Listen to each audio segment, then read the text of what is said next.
Welcome to Boy Time Podcast. We're gonna get litty time, yeah. Oh, it's your Boy Time Podcast. Coming in with the slam dunk of a theme song. Hi ho ho, it's me, K Hui Kwan, back at it again with a new episode of the Boy Time Podcast. And as always, I'm joined by Babby and Paul. Well, Indeed. This has been the slowest year of all time. Yep. We had a decent amount to talk about last time, but most of that was discussion stuff. We're scraping the bottom of the barrel here. I need studios and things to announce stuff. As of this podcast coming out, the Xbox showcase thing has happened, but as of us recording, it has not. So we have not seen the new Starfield trailer. We have not seen the new... I don't know what else is going to be there. They said just first-party studios, so I don't know if we're going to see what Rare's up to. Banjo-Kazooie Elden Mario Ring Kart 2. spinoff. Nuts and Bolts too. Nuts and Bolts too, but it's actually a racing game this time. I don't know how I feel about that. Well, they did back in the day. They made Diddy Kong Racing, and Banjo was in it, and That's true. that was before Banjo-Kazooie even came out. Yeah. A little bit of gaming trivia for you there. But yeah, I don't know if I trust current Rareware with that, even though they've been making pretty good stuff. Sea of Thieves and the Battletoads thing, I've heard are great. Well, I've heard Battletoads is great. Sea of Thieves is pretty good. We know Sea of Thieves is good. Yeah, it's a good game. So we're not going to be talking about Xbox. We actually don't have any gaming news at all. No. Nothing has happened. I guess I could give a little bit of something because I am playing The Last of Us Part 1 right now. I don't know. Not a whole lot has changed from the base game, obviously. But there are a couple things that I'm very happy with. I don't know if this is like a super well-known thing, but in The Last of Us 2, you can lockpick. It isn't like ever explicitly said, and you are encouraged to like go and find the combinations. But if you just kind of like sift through every single number, there is a little indicator for when you hit the right number. And they did add that to The Last of Us 1, which is very cool. I always forget where like the letters are for each of the safes. So, and it's like the most satisfying thing when you pull off a successful lockpick, because it's never like the game never babies it for you. It's like something you have to find out. And then once you pull it off, it's like, yes, I can hear. Feel like a spy or something. So I like that. Plus, they got rid of, and I actually don't know why they did this, but I think in the original Last of Us, when you like grab enemies from stealth, if it was a human, you could move them around a little bit and then take them down. But if you did that with a zombie, then you couldn't move them around. You just had to get them where they stood. You can move zombies around now. I don't know why they made that change. Interesting. I don't think it's like that in The Last of Us 2. I don't know. It's been a minute since I played The Last of Us 2. But pretty good. I mean, it's still The Last of Us 1. It just the cutscenes are better. So, I mean, it's definitely the definitive way to play it. Is it worth paying the $70 if you already have it on, like, the remastered version on PS4? Maybe. I don't know. It's probably worth it if you're getting it on PC when it comes out, I think, beginning of March is when that comes out. If you haven't played it before, or That if one you... I'll consider getting. Huh? Then I'll consider getting it. Yeah. Plus, if you get it on the PC, then you should still be able to get all the DualSense stuff, if you have one. Mm-hmm. Yeah. All of the PlayStation 5 games that they have released have had the DualSense stuff as long as you plug it in. Unfortunately, I have mine connected through a dongle, so it doesn't work. Rip.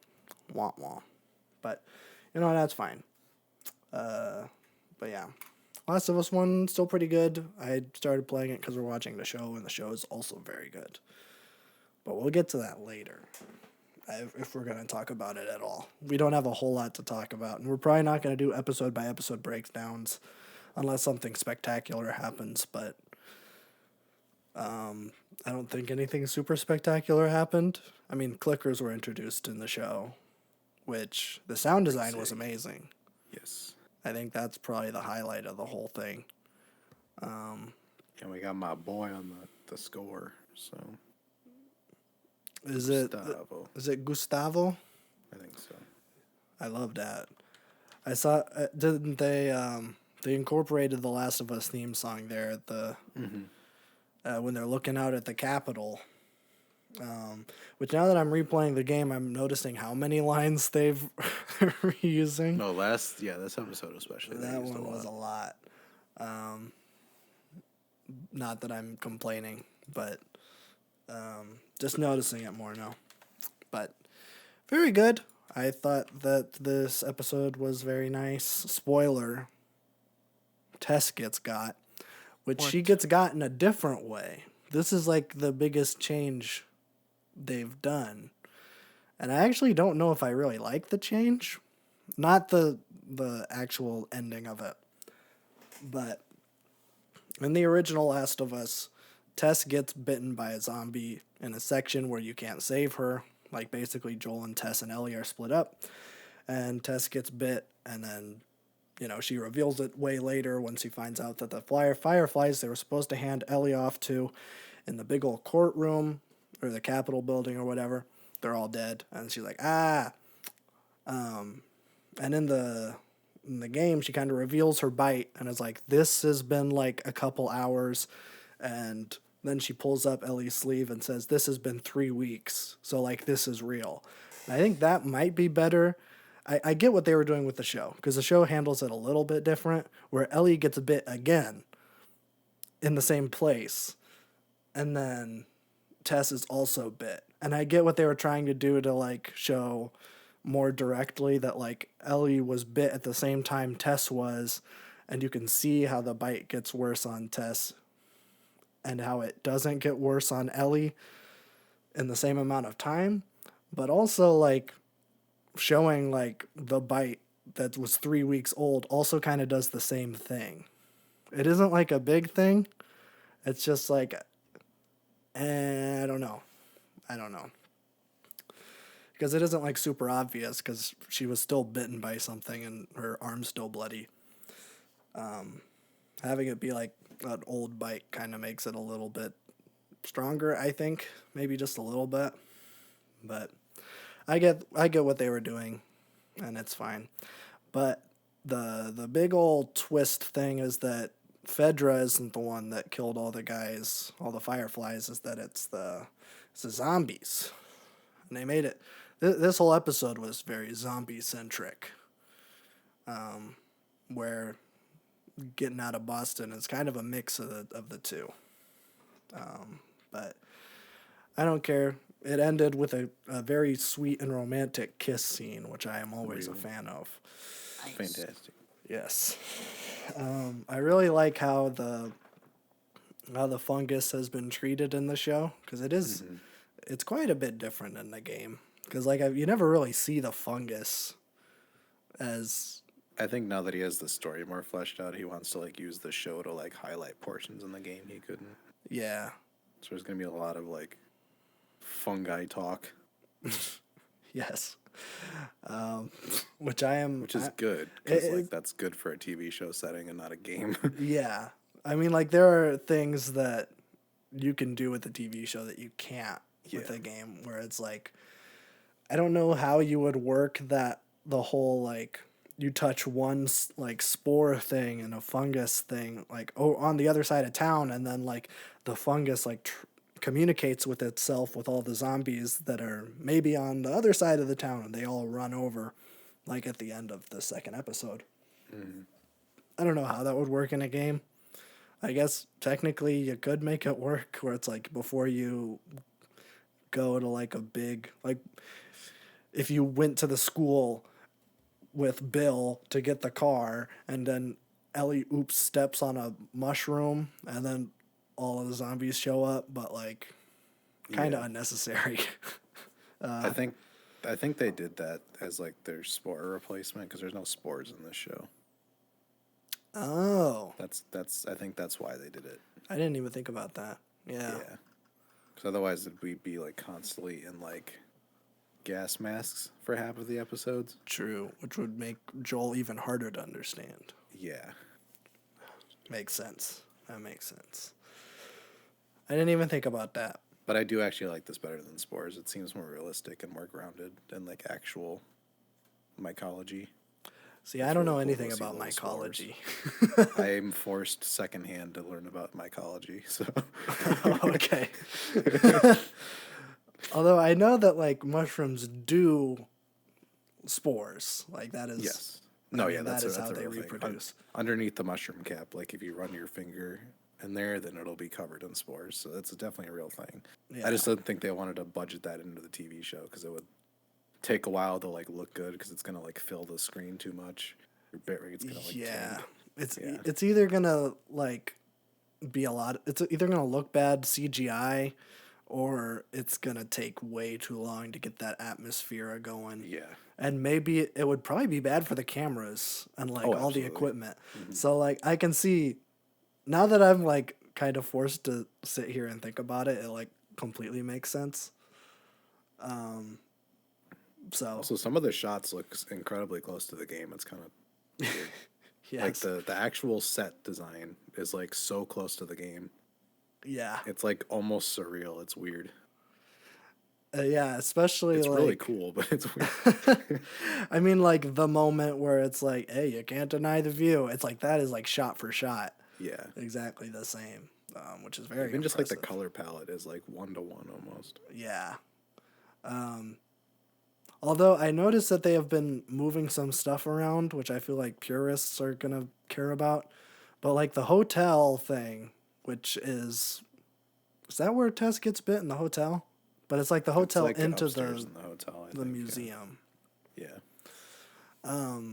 That hotel and like the lines that Ellie says and then Joel saying, "You're a weird kid," that isn't until like after the ambush, after they have the car, and then they drive into the city and then they're ambushed by all those weirdo guys. Which I just got to and I'm like, oh, that's where that is. Interesting. But I don't know. We'll see. I'm sure they're gonna like handle that different, because, I mean, that whole part isn't gonna work as a show. Like it is too like heartbeat monitory, where it's like nothing spike, nothing spike. You kind of got to pace it out a little bit better for TV. Which is I think one of They've the been doing a big. good job so far. But Huh? they've been doing a pretty good job of it so far. No, I have no complaints with how the show has been structured. It's just, it's going to be different inherently with it being an adaptation. Which is what I want. I want the same story beats, but I want like the parts of the certain areas that like didn't make a game because it wouldn't have worked or something. Right. Or like these kind of more trailer-esque moments. Yeah. I mean, like, you're going to have to change stuff, you know? Yeah. That's just how it is. Because TV shows, believe it or not, are structured differently than games What? are. I know. You don't have to think about what the player is actually going to do. You're just watching cutscenes. TV shows are just hour-long cutscenes if you think about it. Real. I can't wait for this Succession video game. It's going to be great. When are we going to get adaptations going the other way? Where it's like, this is the Watchmen There's tons of TV movie show. video games. Well, so that's true. That's true. Not usually anymore. not good unless it's Shrek for the GameCube. For some reason. For some Shrek reason. 2 was a very Yeah. good game. Spider-Man 2 also. Yes. Very, very good. I don't know. Sometimes they went hard, and then sometimes they were just cash grabs. I don't know why. I don't know what made some different, but Some just hit I different. think that That's was all. just do. THQ's playbook was to like be the game developer for every single movie IP Yeah. or TV show or It's- wrestling or whatever else. it's just that THQ was wildly inconsistent. Where it Yeah. was like, I don't know. Like they did other DreamWorks games. Like they probably did like Shark Tale and like Ants. But it's like those games don't get talked about. Shrek 2 gets talked about. It's like, why? What is this? I don't get it. But maybe THQ should go back to making movie games. True. But I have noticed that movie games have kind of fallen out of fashion a little bit. And I wonder if some of that is because of mobile games. Because those are cheaper Oh yeah. and more good point. kids will play them. True. Or you could make a game for the Switch, but that's more expensive. Or you can just port your mobile game to the Switch, which is There you what go. some That's- people do. Yeah. That's That's, how the the real wing- way to do it. Yeah. It's as Bob Dylan once said, the times they are a changing. Yep. And THQ is He dead. was actually referencing the Switch port. He was referencing the Switch ports of SpongeBob games. Yeah. Yeah. So there you go. Those are our thoughts, I guess, on The Last of Us 2. Well, Last of Us Episode 2. Weren't going to get into it, but I feel like we probably should have anyways, because we need to fill time. We do. So let's talk about... We'll just go through show news very quickly, because we only have one show news thing. And we were just joking about it before we started this podcast. But it is that Rick and Morty is going to continue production through seasons 7 through 10, without Justin Roiland after all of the allegations. Frankly, I don't know much about what was all going on there. Not a huge think Justin Roiland fan, so I did not really pay attention to all that. I just know that I think it was sexual assault stuff. Yeah. Probably something like that. Yeah.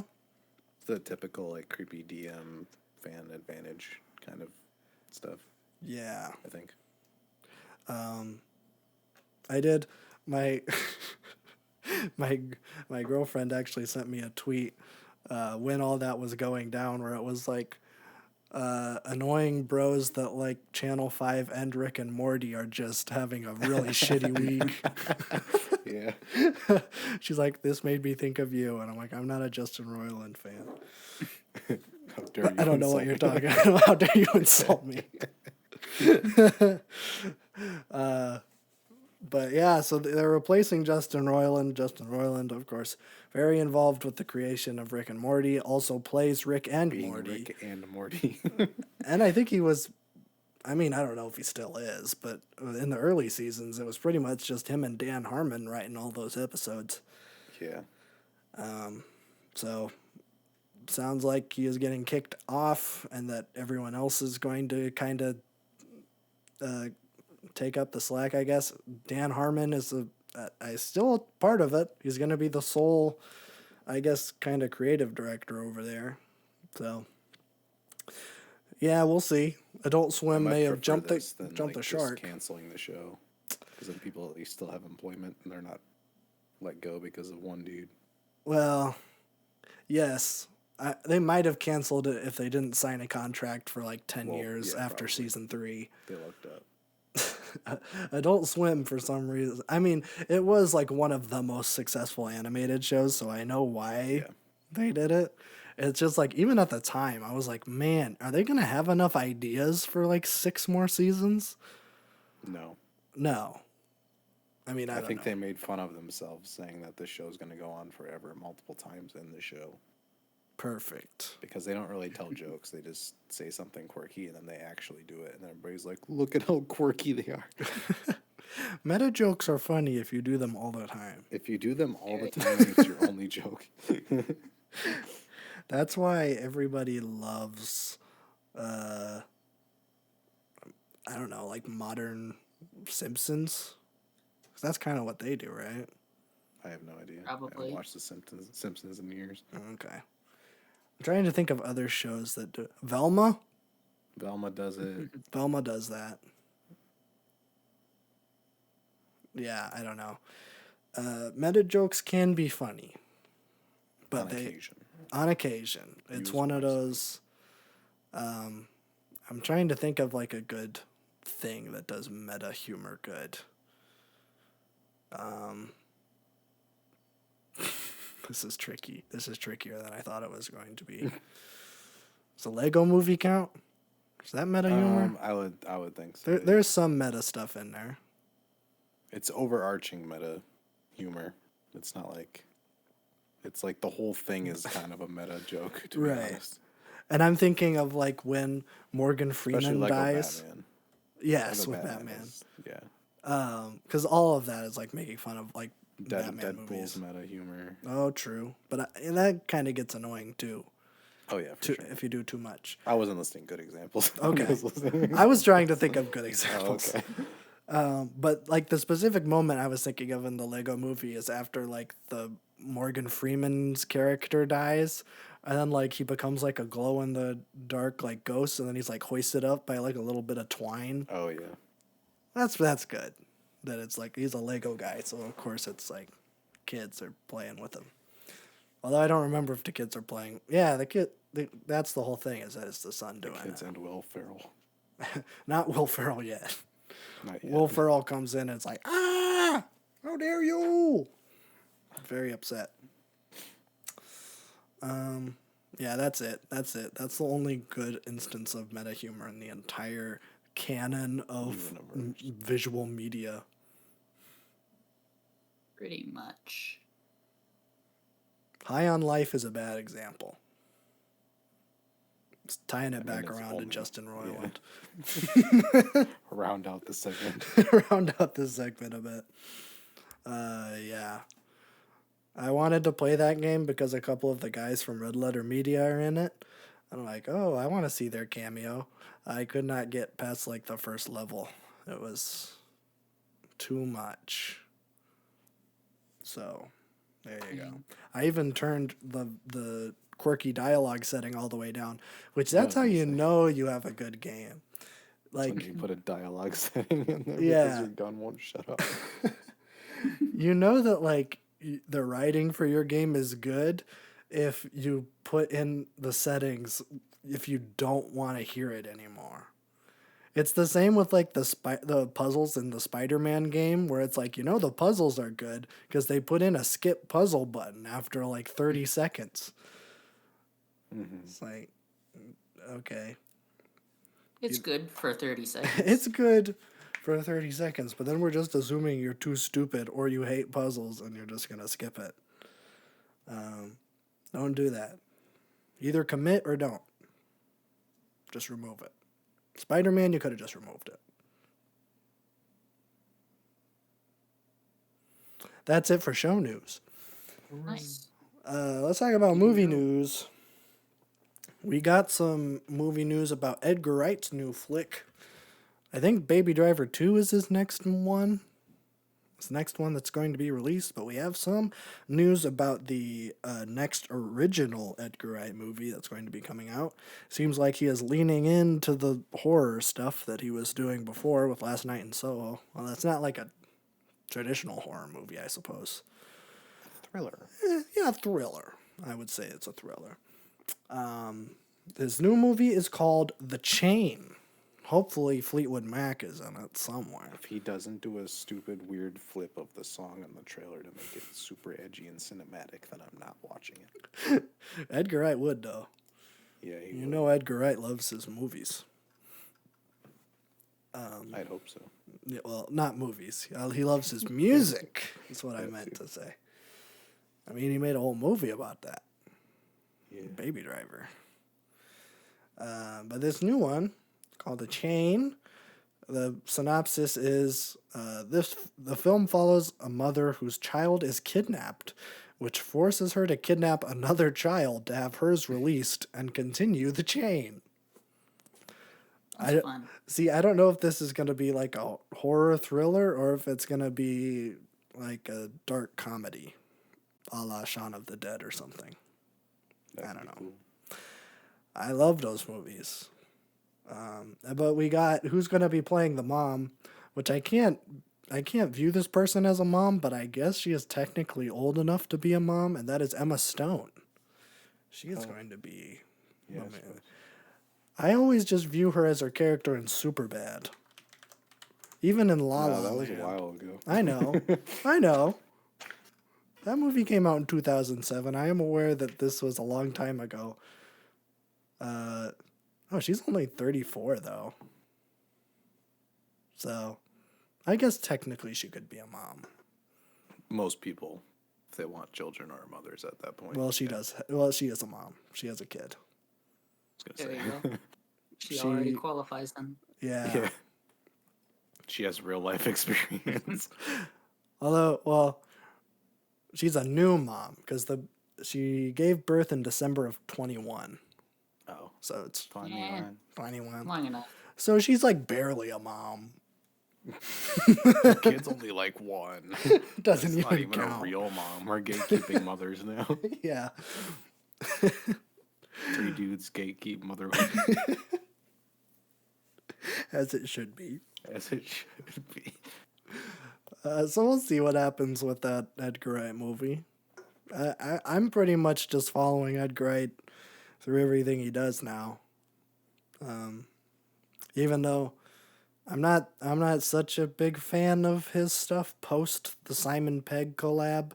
If he and Simon Pegg got back together to make a movie, I think I would be the happiest boy in the 7 seas.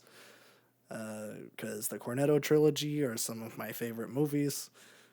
But it does not look like we are doing that. Simon Pegg is too busy being in the Mission Impossible movies with Tom Cruise. Although, I think this next one is the last one.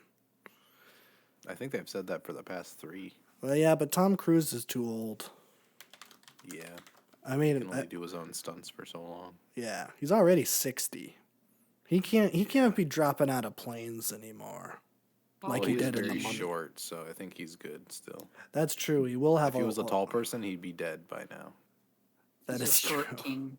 Yeah. Well, he's short, but he's no king. No. Yes. All my homies hate Tom Cruise. Well, yeah. I don't hate Tom A Cruise. short pawn. Sure. He's a short duke.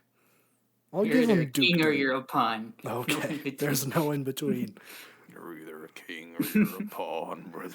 Well, if we're doing chess analogies, we could say that he's a short bishop since he is for the Scientology They church. called me in high school. Ooh, yeah, there that's you go. true. So we could do that. He's a short I bishop, like that. I like that.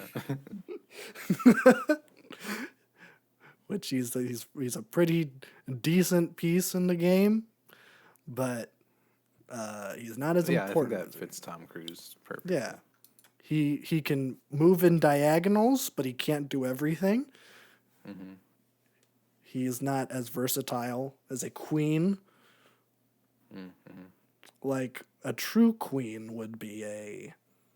I'm trying to think of I don't want to say like Daniel Day-Lewis because that's, I guess technically, but how tall is Daniel Day-Lewis? I want a short Tom queen. Cruise.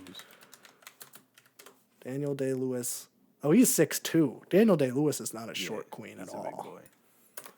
Is Danny DeVito a short queen? Oh, for sure. Okay, 4'10". I'll count it. Danny DeVito is the most versatile actor. For me. He's done so many different roles. He's always the kind of scuzzy guy from Jersey, Joyzy. which I'm all for. But there you go. I forgot what we were talking about. Oh, Simon Pegg, and then yeah. No, I'm pretty sure they were like even Tom Cruise was like, this is the last one I'm doing. So if they are going to keep making them, it's not going to be with Tom Cruise anymore. So, yeah, we'll see. Maybe this will free up Simon Pegg's schedule. I don't know what else he's doing. Is he in a, he was in the Star Trek movies with the J.J. Abrams ones, but he's not making those anymore. So like I don't know what Simon Pegg's up to. Maybe he and Edgar Wright should get back together. I just always think that, but now I'm hoping against hope. All right, are you guys sluts for the award season? Oh my Oops. god, I am too. I am too. That's why I'm excited to announce the Oscar noms were officially released today as of us Uh-oh. recording this. So we will go over the important ones, which means we aren't talking about short films. We aren't talking about hair and makeup because those are the least important things. I don't know, man. That's up to opinion. Yeah. We'll see. We'll talk about songs first, I guess. Because Pinocchio got gypped. Because Ciao Papa is the best song I've heard in a movie so far. Not so far, but this year. And it did not get nominated. A Top Gun song got nominated. This Is a Life from Everything Everywhere got nominated. I mean, I don't. Of all the things that Everything Everywhere got right, I don't really remember the score. Yeah. But Natu Natu from RRR is a shoo-in, hopefully. They could give it to Lift Me Up for Wakanda Forever, but I hope not. Is that the Rihanna one? I think so. Yeah, I didn't listen to the second soundtrack, so. I didn't either. All right, now that we're done with the stupid ones, let's talk about animated. We'll do animated first. This is a stacked category. It was pretty stacked in the what with the Golden Globes. Golden Globes. I mean, really, there's just 3 movies that I think are just really good that came out. I guess technically last year. I guess Puss in Boots got nominated, but like that movie like just came out. I don't know. I mean, I appreciate that it's nominated because it is one of the best animated movies of recent memory. But I feel like this category is getting a little too broad because there's no way that Puss in Boots and Del Toro's Pinocchio and Marcel the Shell with Shoes On, those are barely all the same medium. Because, like, Del Toro's all stop motion. Marcel the Shell is mostly live action with stop motion elements. And then Puss in Boots is, computer animated. So technically they're all animated, but like very different forms of animation. To the point where I don't know if they should even be compared to each other. I guess as movies, they're all equal, but in terms of like storytelling, but it's just a little weird it's a little arbitrary because technically they're all animated, but whatever. If I had to guess, probably Pinocchio's gonna win. The Academy loves Del Toro, so that would be my guess. Plus, they didn't nominate it for Best Picture because they're cowards, so they'll probably give it to Del Toro there. Let's see. For Best Writing Original Screenplay, we got Martin McDonagh for The Banshees of Inisherin. I think Banshees probably got the most nominations this year. I think it got 11. Let me see. Why this page doesn't have all of them. I'm pretty sure I saw that Banshees got 11. I think Everything Everywhere got 9. So original screenplay, you got Banshees, you got the Daniels for Everything Everywhere, you got Steven Spielberg and Tony Kushner for The Fabelmans, Todd Field for Tar, and Ruben Ostlund for Triangle of Sadness.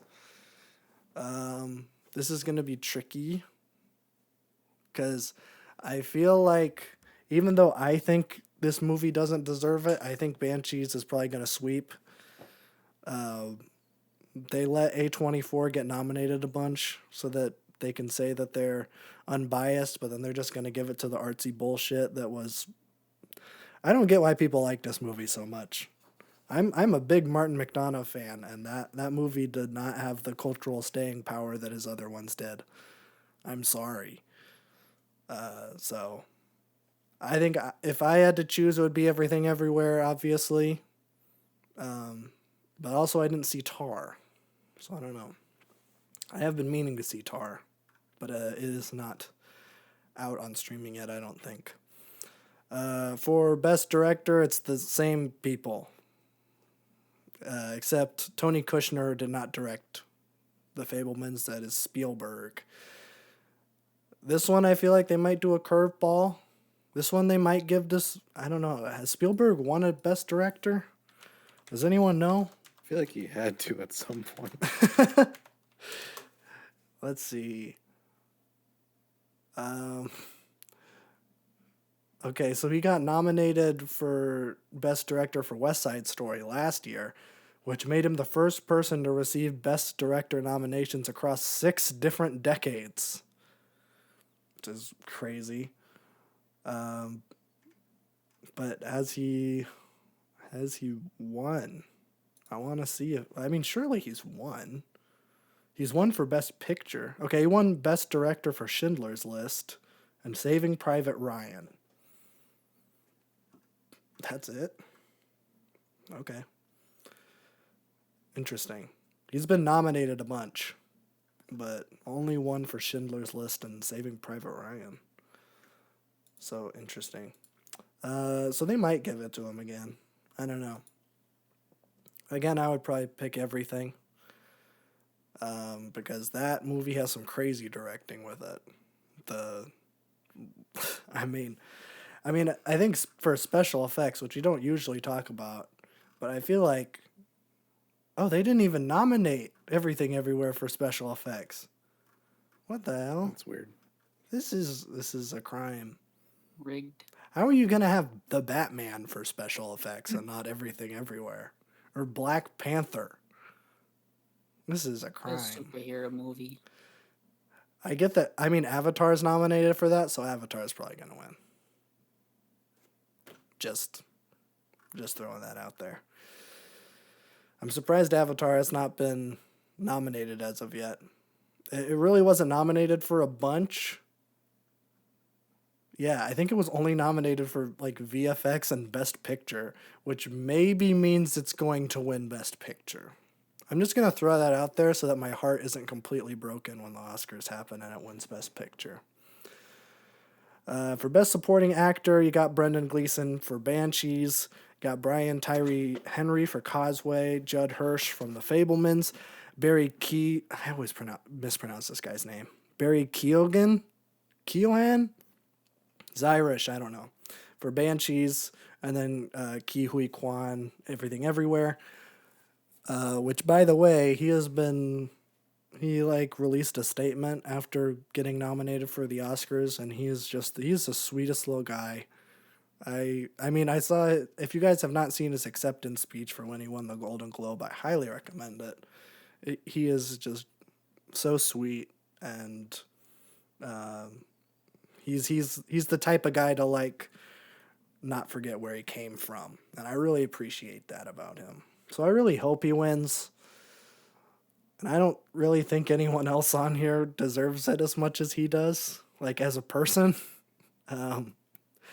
But that is not what the Academy cares about. They're probably going to give it to someone from Banshees. For Best Supporting Actress, you got Angela Bassett from Black Panther, you got Hong Cho from The Whale, Carrie Condon from Banshees, and then you got Jamie Lee Curtis and Stephanie Hsu from Everything Everywhere. Thus correcting the mistake that the Golden Globes did by only nominating Jamie Lee Curtis and Everything Everywhere for Best Supporting Actress and not Stephanie Hsu for some reason. Even though she probably wouldn't have won, it was weird that out of both of those actresses and Everything Everywhere, Stephanie Hsu definitely gave a better performance and was way more impactful in the movie than Jamie Lee Curtis's role in that movie. But Jamie Lee Curtis is a recognizable name, so I get that you kind of have to do that too. Carrie Condon was pretty good in Banshees. I think she probably gave the best performance, which is going to be upsetting to film bros everywhere, but I hate you. I saw the movie. I have a right to give my opinion on it. And what's his name? Colin Farrell.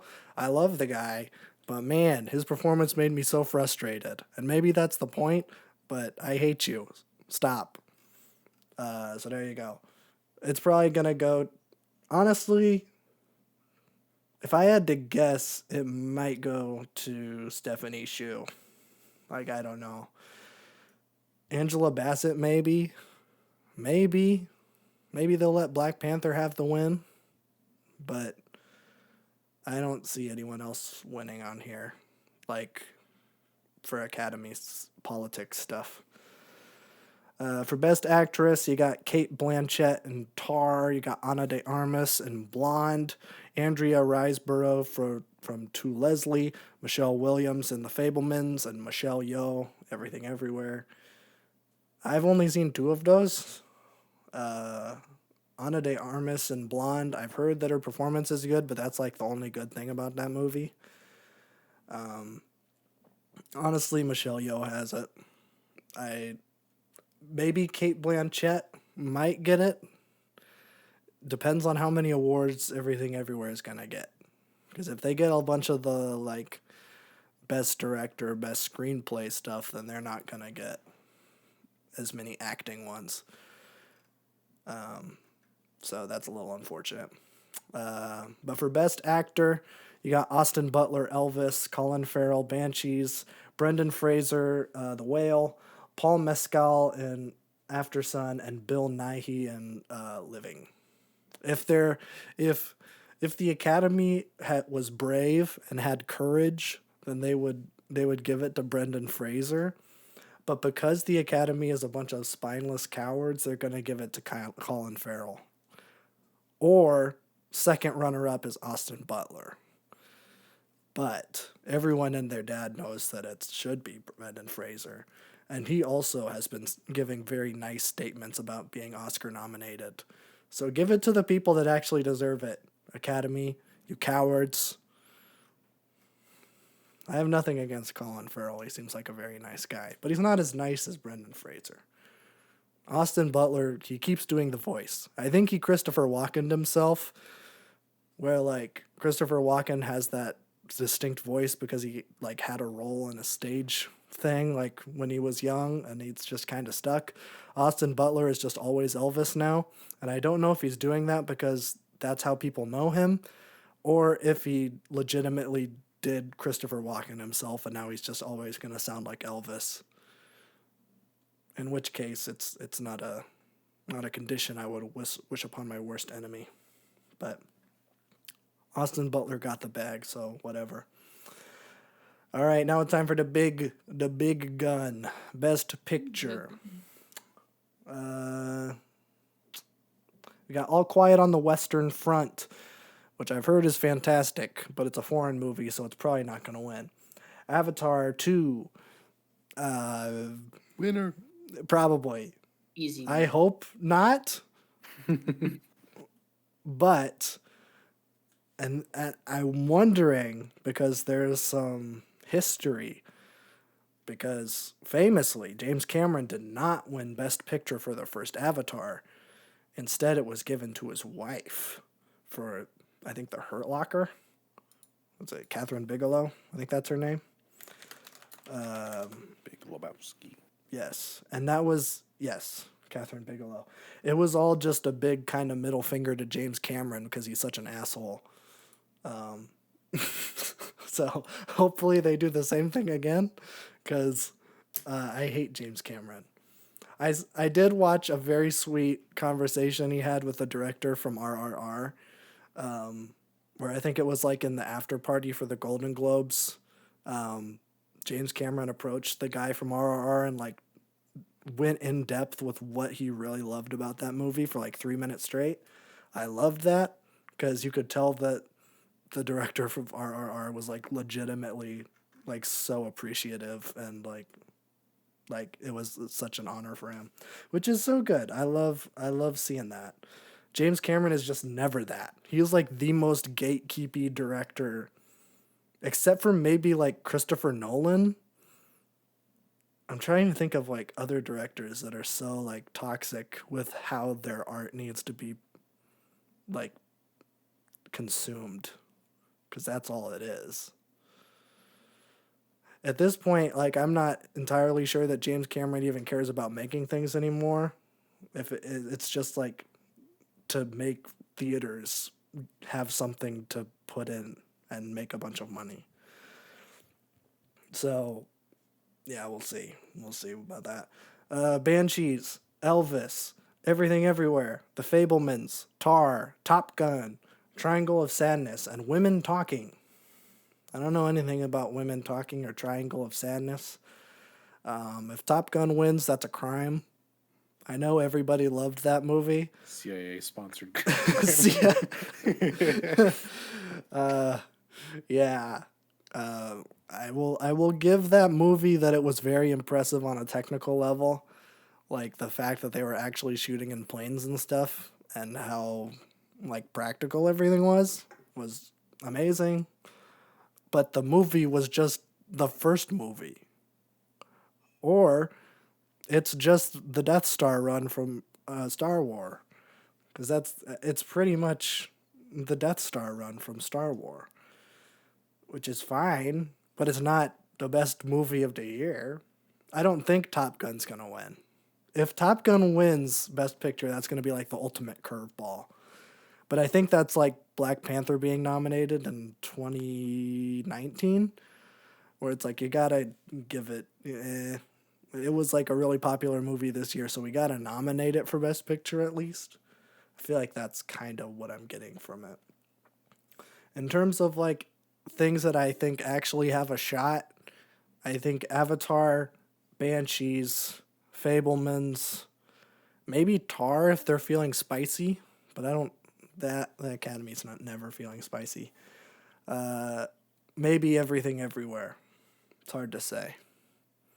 It depends on the politics of it all. And I'm not talking about like actual politics. I'm talking about award show politics. Yeah. Even though the Academy also needs to work on their actual politics. No, yeah, that's just politics. Which I feel, at least this year, actually wasn't terrible. In terms of, like, if we're talking about actor and actress ones, which I feel like are usually the ones that people We'll see who criticize. they pick, though. True. This is true. But in terms of actress, you know, Angela Bassett's black, Hong Cho and Stephanie Hsu are both Southeastern Asian, and then Jamie Lee Curtis and Carrie Condon are white. If they give it to Jamie Lee Curtis, that's going to be like the ultimate slap in the face and like the most Academy thing ever. But honestly, if Carrie Condon got it, I don't think I would be especially sad. It would just be like, okay, out of everyone, you're giving it to her. Yeah, I guess everyone else is white. It's the actress ones that are pretty diverse. But yeah, everyone in Best Actor is white. Best Supporting Actor, let me see. I think Brian Tyree Henry is...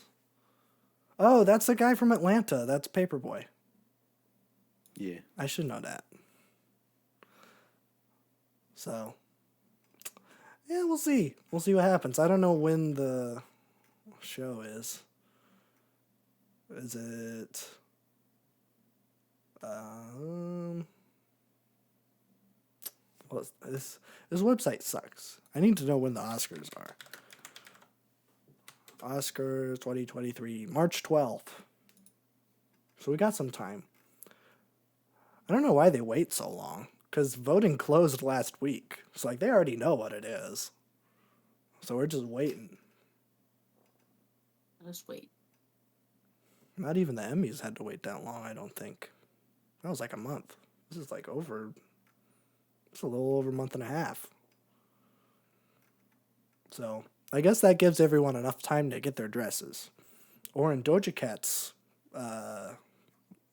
fate, then she will just get a new color of paint. She's got a lot of different colors to go through. I think she can rewear that. That's true. Well, she just did red. She should do an RGB one. An RGB, like, what, latex suit or something? Yeah. That would be so sick.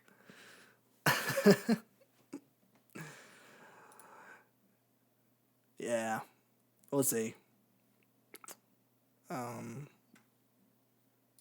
think that might be it. Well, that I have. We'll move on to music.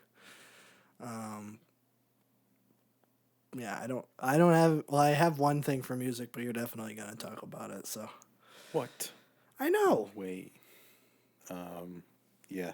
I said it last week, and it happened. It so. did. It was Actually, like it happened the day after. it was the we day recorded. after. I know. Yeah. We immediately dated the recording of last week's podcast. Yep. But I was right still. So This is true. but yeah, Boy Genius, the record. We might have accidentally got the name right too, because that's just that's how you say album sometimes. But the record is their debut record. I think it comes out like March 31st. It's like late March, I think so. Yeah. Let me see. You can keep talking. Let's go. 31st of we got- March. Yeah. Wow. But we did get 3 singles like right away. I signed up for the mailing list for the website because I know people were like, "Oh, the website's changing, something's gonna happen." So I signed up for the email newsletter, and then literally the next day, like it opened. So I got a vinyl like 5 minutes after the site opened. No, all right. But yeah, we got 3 singles right away. Usually I'd be like, "Why are you doing 3 singles at a time?" But I feel like it makes sense for this group since every song is like each members of the group like brought their songs, and then this is what they kind of turn into. Yeah.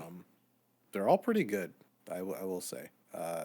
It was very different the first time listening to them. Like, all right, this is definitely gonna be a different sounding album. The last one was very like acoustic, but yeah, I think Julian's is $20. That's fantastic song. The harmonies across this album are gonna be just insanely good. Like that's the main draw for Boy Genius in general. Oh, yeah. Yeah, just the harmonies are so good because you have like every single range of vocal that you want for this kind of style Right. in one package. It's kind of crazy. But yeah, $20, fantastic. Emily, I'm sorry. Actually, like my least favorite, even though it's a Phoebe song, which has never happened ever. It's true. But I mean, it's still pretty good. I guess I've been in less of a sad boy mood and more of a I want some nice music to listen to mood. But I think True Blue, Lucy Dacus's contribution. I think True Blue is my favorite Oh, okay. out of the 3 for sure. Definitely gives me home video vibes, but like the harmonies and the backing vocals and just like, it's so good. So, I mean, I think there's like 13 tracks on this thing. Very excited. They're huge now, or they're gonna be huge. Yeah. They're at 1.6 million monthly listeners already. I think. I guess the EP was still pretty popular, but now that like all 3 of them are kind of in the spotlight, it's gonna be pretty huge. Yeah. But yeah, definitely looking forward to this big time. Yeah, I haven't listened to any of the singles. I want to go in completely blind for my the God. reaction. Well, if it was one single, I'd probably listen to it, but 3, I'm like, that's like, that's a pretty big chunk of the record. I'm just going to not do any of them. So I needed to listen to them immediately because I needed some crumb of new music in my life. that is This is fair. like the first. These are the first songs that have come out this year that I've added to like my playlist because there's nothing else that's come out. Yeah, that's it's fair. super It's been slow. so slow. Yeah. Besides Cemetery, I did listen to some of the Cemetery songs this week, so those went kind of hard. Yeah. Yeah. Perfect. But yeah, we will be doing a reaction to that, definitely. Day of, Cemetery or probably. Boy Genius? Boy Genius. Cemetery, possibly, because we do have some on the wheel. So Okay. we'll see, I guess. But other than that, news-wise, I think we're still pretty bare for things. I think Gex are starting their tour, so I know the album's coming in like a month or two. So February we will have new music, so I can actually talk about albums that will come out No starting music. then, I guess. But for now, it's literally nothing. It's crumbs over here. Yeah. Unless I want to listen to Ice Spice or Mac DeMarco do instrumentals or something, I don't know. But I have been doing a metal deep dive, or still surface dive, kind of. But this week I did a couple. So I did do Black Sabbath Paranoid. I wanted to start all the way at the ground zero, if you will. There you go. It's not their self-titled. That would be like truly ground zero. But I wanted to listen to Paranoid because I've heard like half the track list. But I wanted to see like how the other tracks hold up. Very good album. But you can tell like it was in the 70s. There's like a prog element to it almost still. Like it still gives a little bit of King Crimson vibes just because of the age that it came out in. But it goes hard. I mean, War Pigs is fantastic. You got War Pigs, Paranoid, Iron Man on this thing. Like those are all huge, gigantic songs.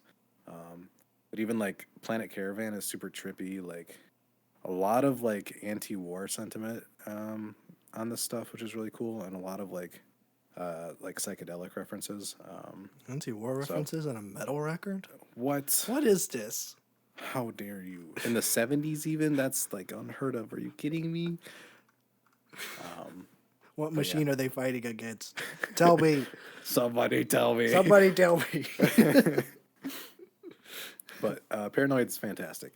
I mean, it's just a really easy listening, like good record. I do want to listen to Master of Reality next because I think that is more like sludgy. I've heard, which is what I'm really into. But this thing is still pretty fantastic.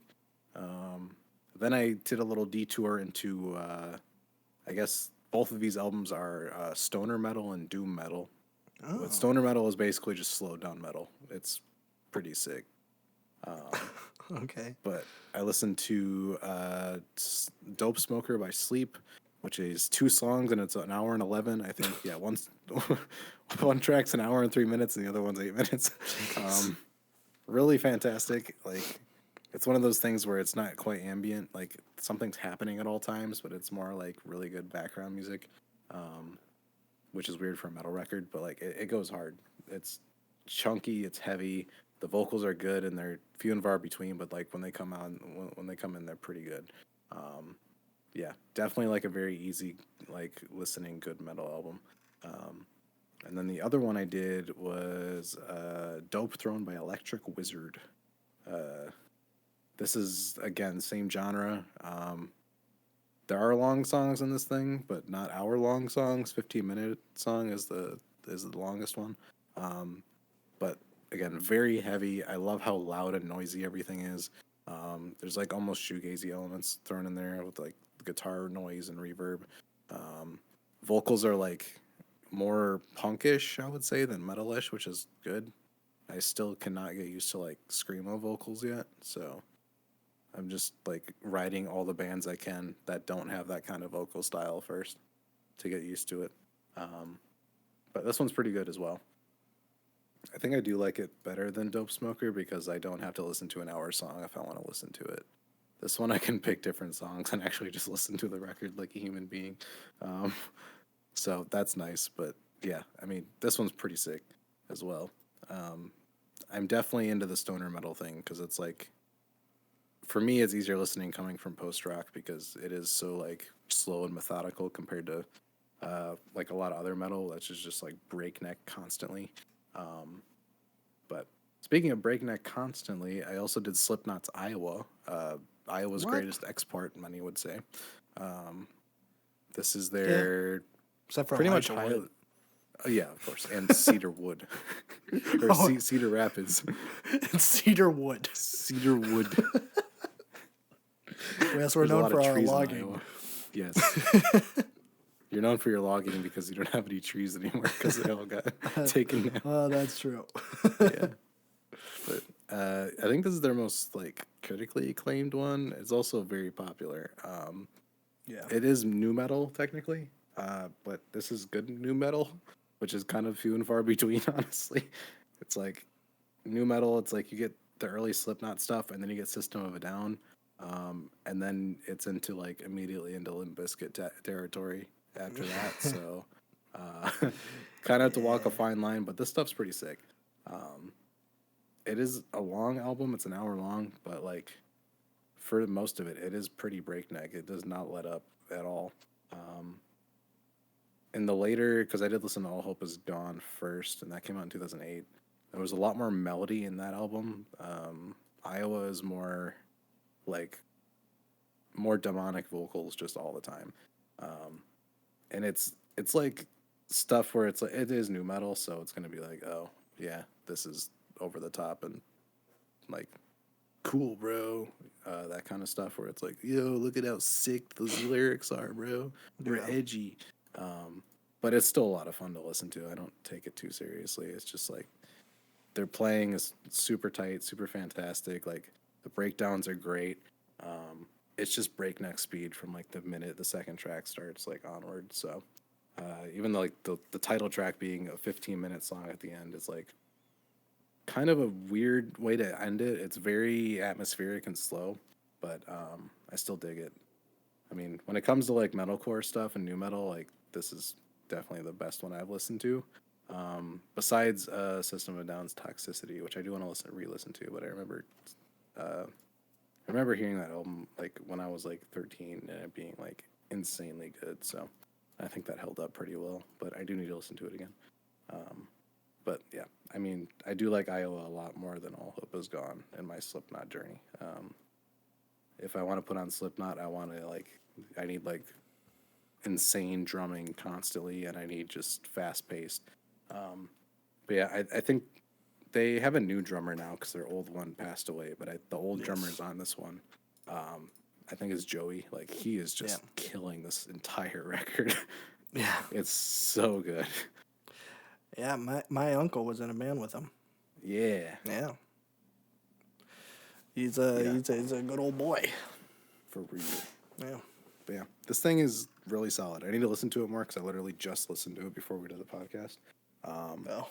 But I'm liking what I'm hearing so far. Yeah, I have to be in a very specific mood for metal that's like fast paced and breakneck. But I mean, it's quality stuff. I can't not give it props for what it is. Yeah. If you make new metal that holds up to the current day, like you've already kind of made the Hall of Fame, because like new metal is such an outdated style. Yeah. But that's where I'm at in my metal journey. These are all pretty like introductory things still, but that's kind of where I have to start to like get a feel. Because I'm into doom metal and stoner metal. I know that. I'm trying to find my lane in like more alternative like metalcore kind of stuff. Still having issues with that. I think I'm going to a metal concert in like a couple months, so I should probably get antiquated pretty quick. Yeah.